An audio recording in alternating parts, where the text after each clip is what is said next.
इस प्रेस वार्ता में स्वागत है। मेरे साथ किरण नंदा हमारे मीडिया प्रभारी इस चुनाव के लिए और प्रदेश के सह मीडिया प्रभारी, सुनील धरजी हमारे पार्षद और इन चुनाव में आतिथ्य सत्कार में इनको जिम्मेदारी मिली है। इस प्रेस क्लब में मैं इस प्रेस क्लब का फाउंडर मेंबर हूँ और गवर्निंग काउंसिल का भी फाउंडर मेंबर था मैं। आप सभी लोगों को जानकारी देने के लिए, जब सबसे पहले गवर्निंग काउंसिल की मीटिंग हुई थी तो हम सभी लोग उस समय के जर्नलिस्ट, अब तो कहीं रहे भी नहीं, उस समय से प्रेस क्लब के साथ जुड़े रहे हम लोग। लेकिन अजी इन दिनों में थोड़ा सा समय की कमी के कारण थोड़ा आना जाना कम रहता है। आप सभी लोगों का स्वागत है।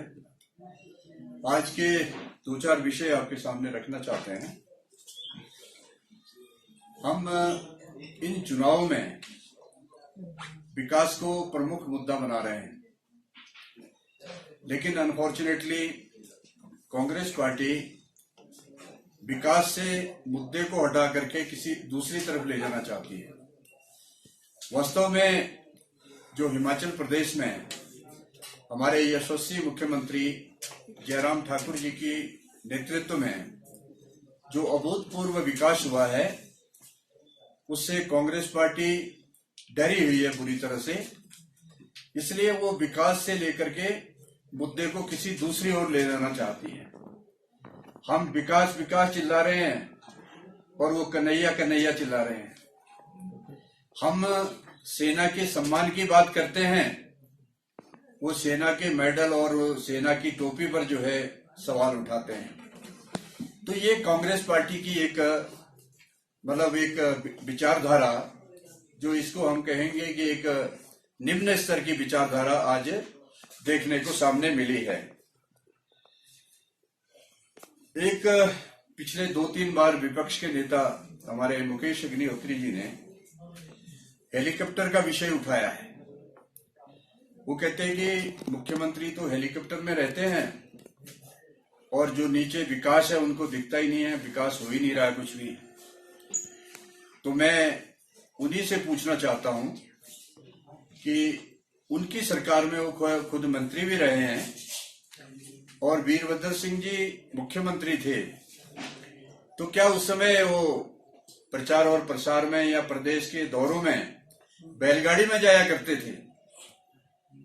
हम उनसे पूछना चाहते हैं कि प्रदेश के मुखिया के लिए और दुर्गम क्षेत्र पहाड़ी होने के नाते क्या हिमाचल प्रदेश को हेलीकॉप्टर की आवश्यकता नहीं है?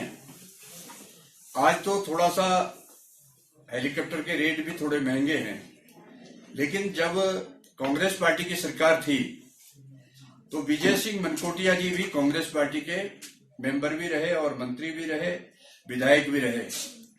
उन्होंने वीरभद्र सिंह जी पर प्रश्न किया था कि 111 करोड़ रुपया केवल हेलीकॉप्टर में खर्च किया गया है। ये हिमाचल प्रदेश की गरीब जनता के ऊपर एक बोझ है। ये उस समय के विजय सिंह मनकोटिया जी ने प्रश्न खड़े किए थे। हम कहते हैं कि आज हमारे दुर्गम प्रदेश में हेलीकॉप्टर की निश्चित तौर पर आवश्यकता है और मुख्यमंत्री को समय समय पर विभिन्न क्षेत्रों का दौरा करना पड़ता है, ट्राइबल एरिया का भी दौरा करना पड़ता है। कहीं पर कोई आपदा आ जाए तो वहां से एयरलिफ्टिंग के लिए भी हेलीकॉप्टर का उपयोग होता है। हम उनको, विपक्ष के नेताजी को ये भी याद कराना चाहते हैं, वीरभद्र सिंह जी जब बहुत बीमार थे, वो सड़क मार्ग से नहीं जा सकते थे, तो मुख्यमंत्री जी ने एक उदारता का परिचय देते हुए उनको 2-3 बार एयरलिफ्ट कराया हेलीकॉप्टर के माध्यम से। तो इस प्रकार की मानवीय संवेदनाओं के लिए भी हेलीकॉप्टर की आवश्यकता रहती है। इसलिए हम कांग्रेस पार्टी के जो नेता हैं उन लोगों से ये आग्रह करना चाहते हैं कि अनावश्यक विषयों को उठा करके अपनी जग हंसाई ना करें और अपने जो पूरे पहले का जो इतिहास रहा है उससे जनता का ध्यान भटकाने का प्रयास न करें। हेलीकॉप्टर जो है प्रदेश सरकार का है, ये मुख्यमंत्री का नहीं है। प्रदेश सरकार उपलब्ध कराती है और उसी के आधार पर प्रदेश के मुखिया को हेलीकॉप्टर का उपयोग करना होता है। जैसे मैंने कहा कि असामयिक स्थिति में जब प्राकृतिक आपदा आती है या कहीं पर ट्राइबल एरिया में जाना है, कोई बीमार है, कोई गर्भवती महिला है, उसको एयरलिफ्ट करने के लिए, उसको उपचार की सुविधा देने के लिए हेलीकॉप्टर की आवश्यकता होती है। इसीलिए ये हेलीकॉप्टर प्रदेश सरकार ने लिया हुआ है। इसलिए मैं चाहता हूं कि वो इस विषय को और ना उठा करके अपनी जगहसाई ना कराएं, ये हमारा उनसे विशेष आग्रह है। और एक हमारे आशा कुमारी जी ने, जो विपक्ष की बहुत सीनियर एमएलए हैं, उन्होंने 2 दिन पहले एक बड़ा निम्न स्तर का बयान दिया है। उन्होंने कहा कि मुख्यमंत्री को एक घमंड हो गया है। उन्होंने एक प्रकार से मुख्यमंत्री के प्रति एक अमर्यादित शब्दों का प्रयोग किया कि जी ऐसा रावण का भी एक बार जो है इस प्रकार से उनके ऊपर घमंड हो गया था और वो जो बाद में चकनाचूर हो गया था। तो मैं, क्योंकि कांग्रेस पार्टी वैसे तो उनको शब्दों का चयन करने में और नेताओं के प्रति क्या शब्दों का इस्तेमाल करना चाहिए और कब क्या बात कहनी चाहिए, ये उनको ज्ञान नहीं है। क्योंकि एक बार सोनिया गांधी ने भी, प्रधानमंत्री जी जो हमारे उस समय के कैंडिडेट थे, उस समय उनके प्रति भी एक कई अपशब्द इस प्रकार के कह दिए थे कि जिसके बाद में कांग्रेस पार्टी के नेताओं ने उनको ये कहा था कुछ खून का सौदागर या कुछ इस तरह के इस्तेमाल किए थे शब्द। तो बाद में कांग्रेस पार्टी की जब फजीयत हुई तो उनको अपने शब्द वापस लिए। तो उन्होंने किस कंटेक्स्ट में ये बात कही, मैं उसको थोड़ा क्लियर करना चाहता हूं।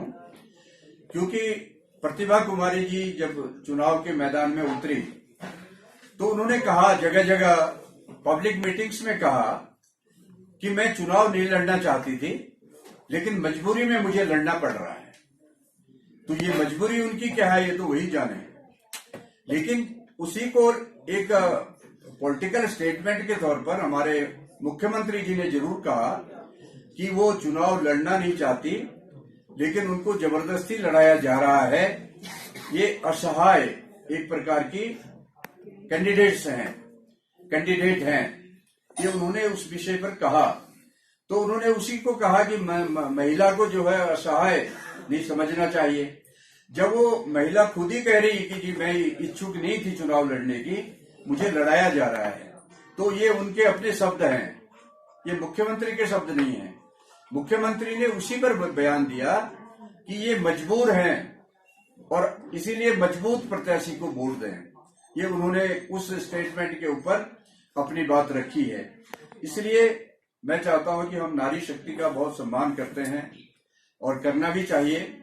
और आशा कुमारी जी हमारी बहुत वरिष्ठ नेत्री हैं, तो उनको अमर्यादित जो शब्द हैं उनका इस्तेमाल नहीं करना चाहिए।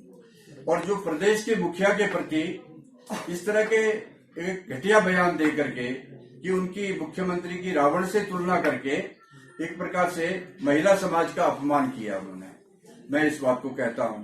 तो इसलिए मुख्यमंत्री के प्रति एक श्रद्धा भाव सबका होना चाहिए, क्योंकि हमारे प्रदेश के मुखिया हैं, इलेक्टेड चीफ मिनिस्टर हैं, तो सबको उसका सम्मान करना चाहिए। तो मैं उनके बारे में ये कुछ शब्द कहना चाहता हूं।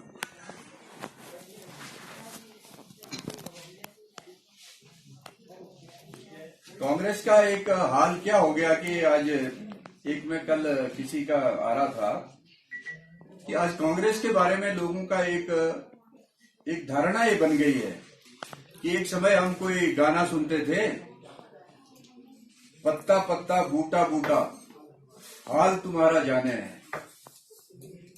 आज देश का एक एक नागरिक, एक एक व्यक्ति, एक एक मतदाता आपके हाल को जान रहा है। तो इसलिए उतना ही बोलो जितना खप जाए। तो अपनी जो मर्यादा में रह करके कांग्रेस पार्टी को चुनाव अभियान में अपनी बात करनी चाहिए। और आज हमें इस बात का गौरव है, विश्वास है कि हिमाचल प्रदेश में आज मुख्यमंत्री श्री जयराम ठाकुर के नेतृत्व में जो आज प्रदेश की जनता का एक विश्वास, एक जन समर्थन, एक आशीर्वाद भारतीय जनता पार्टी के प्रत्याशियों को निरंतर मिल रहा है और हम निरंतर आगे बढ़ते जा रहे हैं। ये हमारा विश्वास भी है और ये जनता का आशीर्वाद भी हमारे प्रति है। इसलिए मैं ये दावे के साथ कह सकता हूं कि हम निश्चित तौर पर हम विजय प्राप्त करेंगे और आगे आने वाला जो समय है उसमें मुख्यमंत्री जयराम ठाकुर के हाथ भी मजबूत होंगे और लोकसभा का जो हमारा प्रत्याशी जिसने कारगिल के युद्ध में एक अपने सीने पर गोली खाने की एक धारणा को लेकर के जिसने वहां से घुसपैठियों को खदेड़ा है और कारगिल के हीरो के रूप में उनको जाना जाता है, आज वो मंडी पार्लियामेंट से चुनाव लड़ रहे हैं और निरंतर उनको समर्थन मिलता जा रहा है।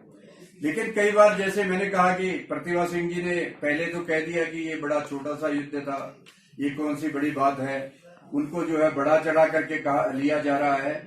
तो उन्होंने एक सेना के एक पराक्रम और स्वाभिमान को नीचा दिखाने का प्रयास किया है।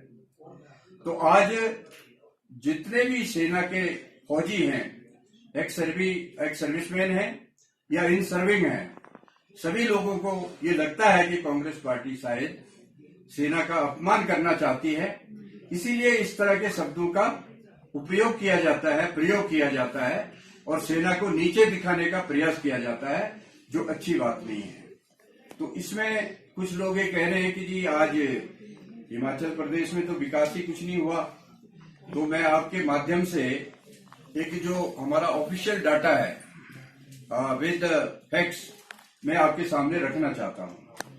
इस समय जो सामाजिक सुरक्षा पेंशन जो हमारे 65 साल से ऊपर के बुजुर्गों को आज मिल रहा है 1500 रुपए मासिक के हिसाब से, उसमें 4 लाख लोग लाभान्वित हुए हैं।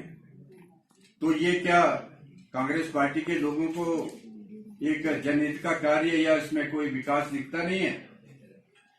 दूसरा, मुख्यमंत्री आवास योजना में 10,000 घरों का निर्माण होना है, अभी तक 4500 घरों का निर्माण हो चुका है और उसमें 60 करोड़ का बजट रखा गया है। तो क्या कांग्रेस पार्टी के लोग इसको विकास नहीं मानते हैं? आज मुख्यमंत्री चिकित्सा सहायता योजना में 1000 लोगों को 9 करोड़ की राशि का सहायता देकर के लाभ पहुंचाया गया है और जिसमें 402 प्रकार की दवाइयां मुफ्त दी जा रही हैं। हमसे जुड़े रहने के लिए हमारे YouTube चैनल को सब्सक्राइब करें और नई वीडियो की नोटिफिकेशन के लिए बेल आइकॉन को दबाएं। अगर आप ये वीडियो Facebook पर देख रहे हैं तो लाइक जरूर करें और ज्यादा से ज्यादा शेयर करें। इसी तरह के और भी अपडेट्स के लिए फॉलो करें हमारा Instagram पेज himachal.kesari।